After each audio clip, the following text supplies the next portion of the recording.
வணக்கம், welcome to யோகஸ்டி kitchen. நம்ம கிச்சனில் இன்றைக்கி என்ன பார்க்க போகிறோம்னா, இட்லி மாவு இருக்குல்ல, அதை வச்சு ஒரு போண்டா எப்படி பண்ணுறது பார்க்கலாம். ஈவினிங் ஸ்நாக்ஸுக்கு அதுக்கு நான் ஒரு 4 டேபிள் ஸ்பூன் ரவை எடுத்துருக்கோம். இட்லி மாவில் இதை சேர்த்துட்டு இந்த ரவை இட்லி மாவு எடுத்து நல்லா இந்த மாவோடு நல்லா இந்த ரவையை சேர்த்து கலந்து நல்லா ஊற வச்சுப்போம். ஒரு 2 நிமிஷம் ஊறட்டும். இப்போ அந்த ரவையை நல்லா மாவோட கலந்தாச்சு. ஒரு 2 நிமிஷம் ஊறட்டும். ஊறுறதுக்குள்ள நம்ம வெங்காயம், பச்சை மிளகா இதெல்லாம் கட் பண்ணிக்கலாம். இங்கே பாருங்கள், மாவு நல்லா ஊறிடுச்சு. ரவை போட்டு ஊற வைக்கவும் கொஞ்சம் கெட்டியாகிடுச்சு. இப்போ ஒரே ஒரு பெரிய சைஸ் வெங்காயம் பொடி பொடியாக கட் பண்ணியிருக்கோம். கொஞ்சம் இஞ்சி, கொஞ்சம் கருவேப்பிலை, கொத்தமல்லி தழை, மிளகாய் இது எல்லாத்தையும் ஒன்றா சேர்த்து நல்லா போண்டாவை கலந்துக்குவோம். பச்சை மிளகாய், கொத்தமல்லி தழை, கருவேப்பிலை இது எல்லாத்தையும் ஒன்றா சேர்த்து நல்லா ஒன்றா கலந்துக்கும். இங்கே பாருங்கள், எல்லாம் நல்லா கலந்தாச்சு.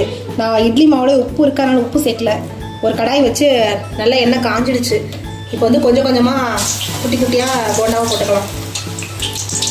குழந்தைங்க ஸ்கூல் விட்டு கொடுக்கறதுக்கு நல்லா சௌரியமாக இருக்கும். ஈஸி, டக்குன்னு இட்லி மாவு இருக்கா எடுத்தோமா 2 வெங்காயம் கட் பண்ணலாமா, பச்சை மிளகா இருந்தால் போதும், ரெடி ஆயிடும். நீங்கள் ரவை இல்லாட்டி கூட டக்குன்னு கோதுமை மாவு கூட எடுத்து போட்டுக்கலாம்.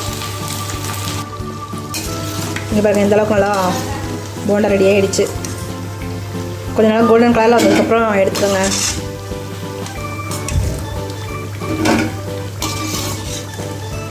சிம்பிளான போண்டாவும் ரெடி ஆகிடுச்சு. நல்லா சாஸு இல்லாட்டி தக்காளி சட்னி இந்த மாதிரி எதுவும் வச்சு சாப்பிட்லாம். குழந்தைங்க ஸ்கூலுக்கு கொஞ்சம் கொடுக்கணுன்னா நல்லா சௌரியமாக இருக்குங்க. இந்த மாதிரி இட்லி மாவு இருந்தால் டக்குன்னு எடுத்து செஞ்சிடலாம்.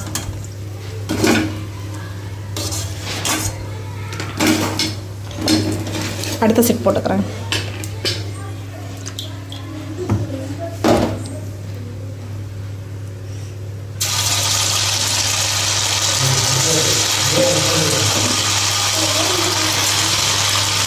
கொஞ்சம் கொஞ்சமாக போட்டுருங்க.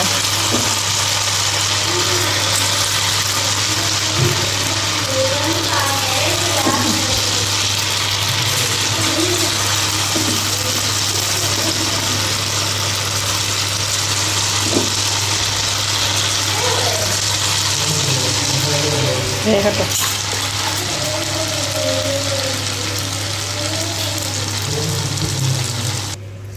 போண்டா ரெடி ஆகிடுச்சுங்க. நல்லா டேஸ்ட்டாக இருக்குங்க. இது மாதிரி நீங்களும் ட்ரை பண்ணி பாருங்கள். இட்லி மாவு அரைச்சோம்னா கொஞ்சம் டக்குன்னு எடுத்து போட்டு வெங்காயம் இதெல்லாம் அரைச்சி போட்டு போண்டா சுட்டு கொடுங்க குழந்தைங்களுக்கு. ஈவினிங் ஸ்நாக்ஸாக நல்லாவே இருக்கும். இந்த வீடியோ உங்களுக்கு பிடிச்சிருந்தா உங்கள் லைக்கும் கமெண்ட்ஸும் எங்களுக்கு போஸ்ட் பண்ணுங்கள். எங்கள் சேனலை மறக்காமல் சப்ஸ்கிரைப் பண்ணி வச்சுக்கோங்க. தேங்க்யூ.